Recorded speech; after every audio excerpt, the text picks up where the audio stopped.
Around this time every year, dozens of eagles visit Onondaga Lake for the easy access to open water when all the lakes around are frozen. My name is Ben St. Ange, and I'm a photographer and videographer from Rochester, New York. Every so often, I get to make the trip out to Onondaga Lake, which is near the Destiny Mall in Syracuse. The drive takes me about an hour and a half or so one way, and then I'll go there, spend a few hours, and then drive back. So it's a huge time commitment every time I go out there, but I do it for videos like this. You'll see if you follow me on my page that I post a lot of pictures. We do have the Onondaga Bay, which is very near where I live. That commute is like 10 minutes, so it's a lot less time commitment, and it's a lot easier to navigate and pull off, especially with my youngest daughter still at home. On trips like this one, where it's 17 degrees out, obviously it's not feasible to bring her with me, and so we'll have a babysitter watch her. So shout out to Grandma for always being there for us, and for Grandpa always being there for us. So anyways, I went out, and the eagles were pretty active. At one point, I counted 19. I know there are more there, so I'd say around a couple dozen right now. It's still a little bit early in the season, and the lakes, including Onondaga, froze incredibly fast this year. And looking at the forecast for the next week, it's going to continue to be freezing temps. So ideally, we would have the open water kind of come closer to the Creekwalk, where most of this video is taken from. But we can't control the weather, and we can't control the water. There's a lot of speculation on why the water is open where it is. The path seems to regularly change. However, in order to change, it requires that the lake basically thaw, at least on this end where all the video is taken.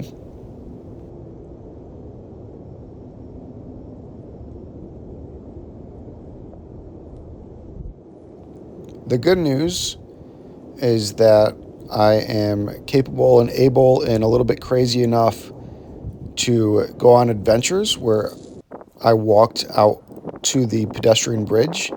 You can see that in the background of a lot of this video.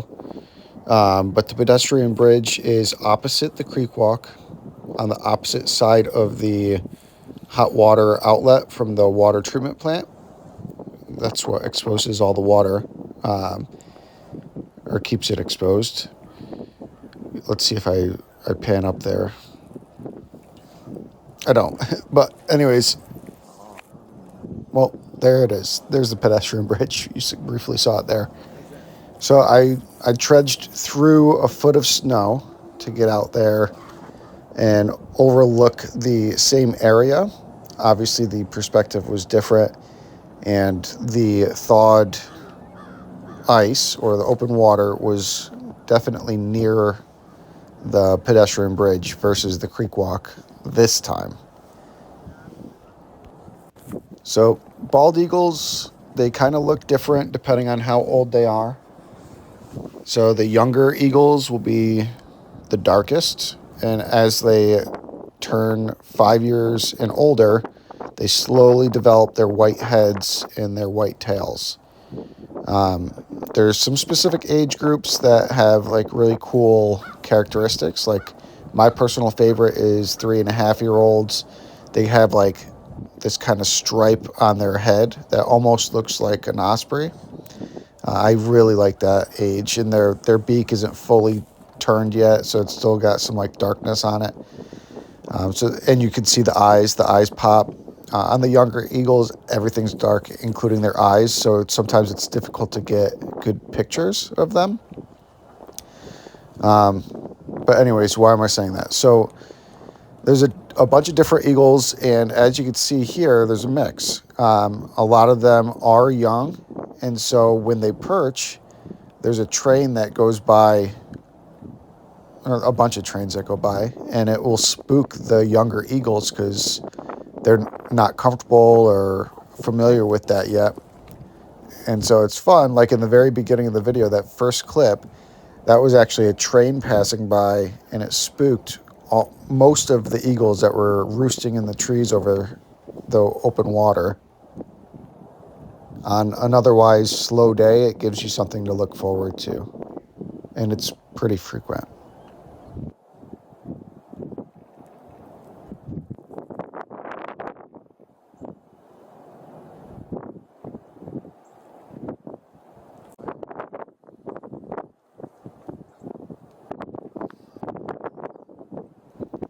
One of the issues, or I guess challenges, that the bald eagles face is even when the lake froze a little bit early this year, they couldn't comfortably fish because there was a lot of hunters, duck hunters, in the area. And the duck hunters will, they don't care about anything except getting their ducks. And the hunting season went until January 11th, so we didn't have a lot of congregation of eagles in the area because those shots kept firing off at the ducks. And it's just, eagles seem like pretty smart birds. They can tell if it's safe or not, and they were not willing to be in the area. I don't blame them. And I don't blame the duck hunters either. I understand it's a fun sport for people. I don't see the fun in it, but I can see how everybody has their own thing. And this is an obligatory crow section for my wife, who is huge into crows. And you'll notice that crow that just flew in actually appears to have like a white feather. I thought that was interesting. I don't know how common that is. It might be trying to pass as a bald eagle to not get eaten.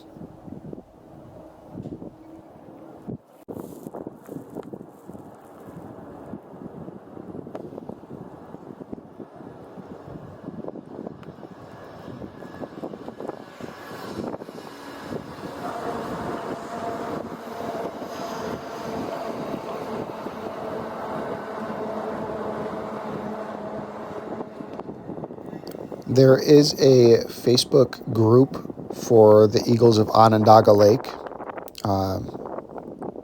It's managed by the Audubon Society, and if you go down to the Creekwalk or to the pedestrian bridge, it's very likely that you're going to meet one of the many regular photographers in the area, or videographers.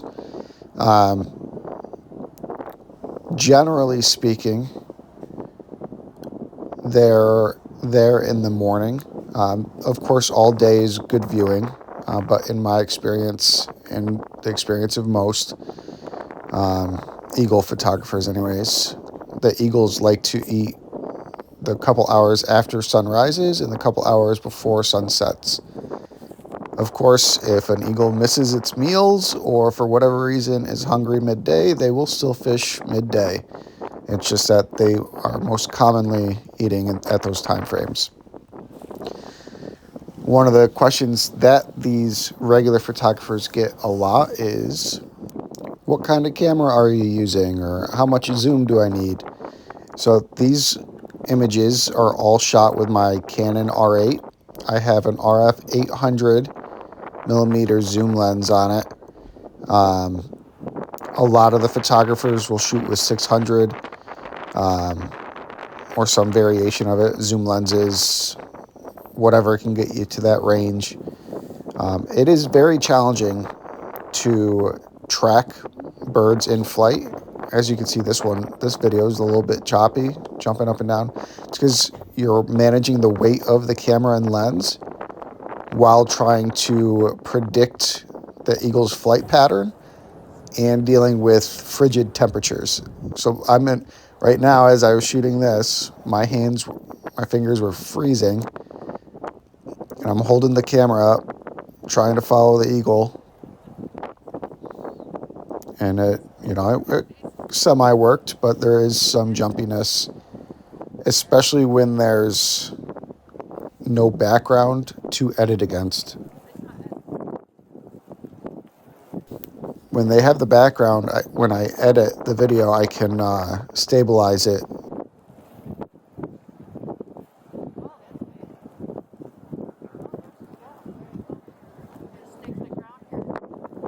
In the background, you can hear some of the photographers talking about the conditions of the Creekwalk. So the Creekwalk was cleared recently. However, that is not always the case. Sometimes there can be quite a lot of ice buildup. So it can be slippery and treacherous. So just be prepared for that if you're showing up. A lot of people like the spike attachments you can put on the bottom of your shoe to make it a little bit less slippery. And on the topic of PPE or gear, I would highly recommend checking out the forecast to see what kind of gear you should wear, whether you should wear stuff that's going to protect you against rain or precipitation, or just warm clothing like snow pants, a heavy jacket, hat, gloves.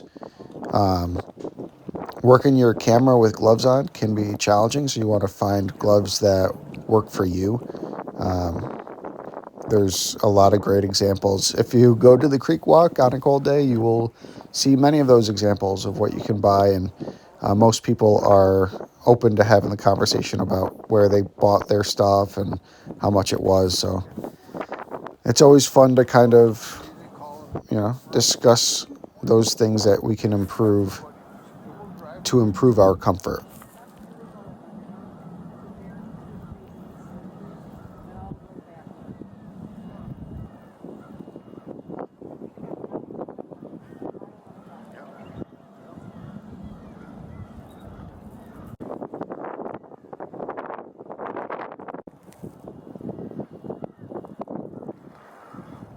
The noise that you hear in the background, that is ruffling past my camera. That is from the wind.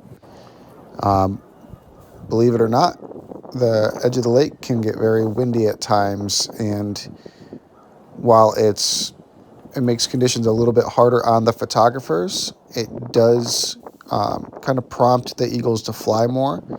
They do seem to like high winds. They can, kind of just float or glide in the sky better.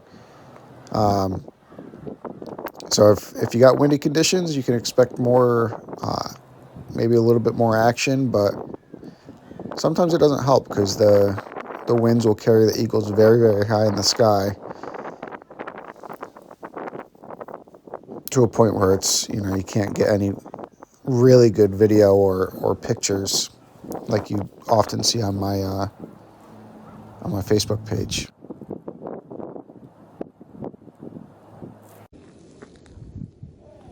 Eagles aren't alone on the bay, or in this case on the lake. See how frequently I am at the Onondaga Bay. As you just saw in the background, there was a lot of ducks. You'll see geese, swans, herons, great blue herons, hawks. A couple of my peers were lucky enough to see a fox trot out on the lake while it was frozen, so that was kind of cool. Hopefully it wasn't thawed when it was trotting out there. But yeah, really exciting stuff to see. And if the eagle activity is low, like it was early January, you can always take pictures of the other wildlife.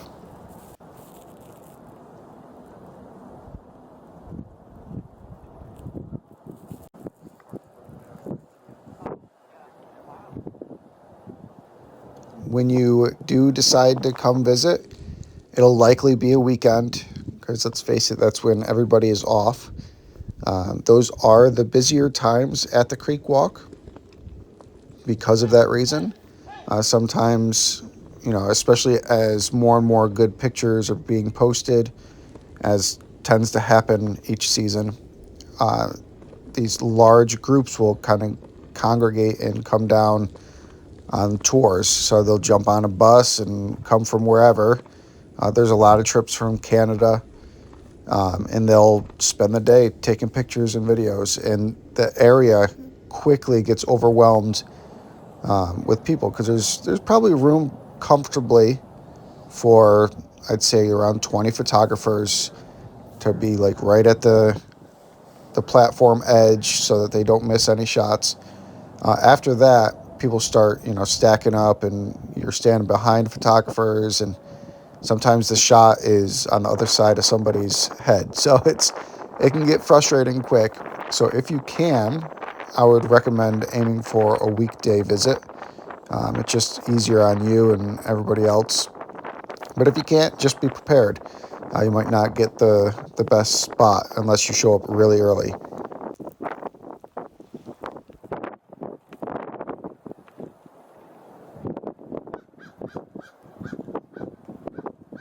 One of the cooler behaviors that eagles share is this need or desire to have an easy meal.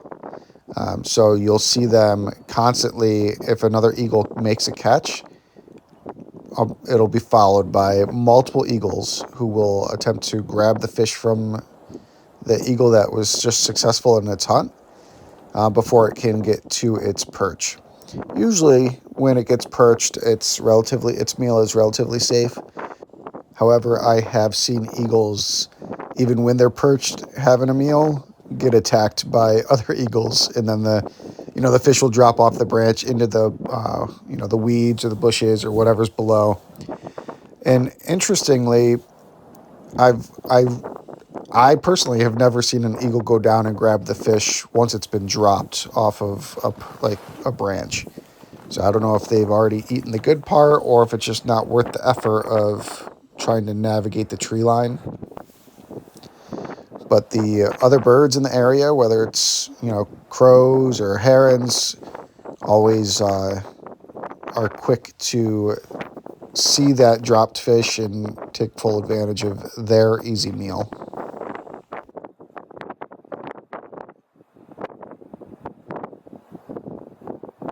Something you don't see a lot of in this video, but you will want to pay attention to when you're looking at the weather, are the cloud conditions. So you want to see a lot of blue sky. Blue sky means there's a lot of good light. Good light means you get a lot of good pictures. Your subject is exposed better. There was a little bit of light reflecting off of the snow on the ice on the lake. So that kind of improved things a little bit on this day. But definitely, if it's a dark, overcast day, it's still good to go to the Creekwalk or the bridge to observe. But just know that, your pictures and stuff might not come out as nice as you see on the Facebook page.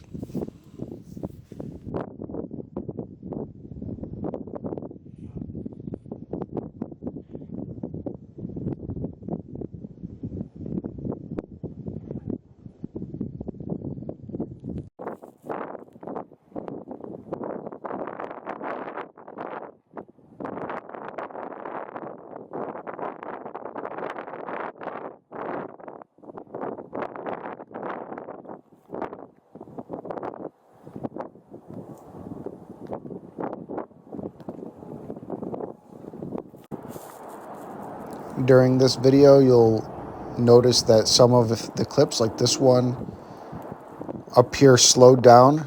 They are indeed half the speed of what occurred real time. I'm kind of torn in between whether I like the slow motion videos or the real time videos. Real time just kind of shows you how fast these birds can be.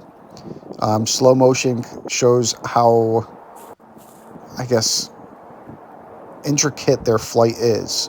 They've got so many parts to them that need to move to get them to fly exactly where they want to fly. And you could think, they're just doing whatever, they're just kind of flying around.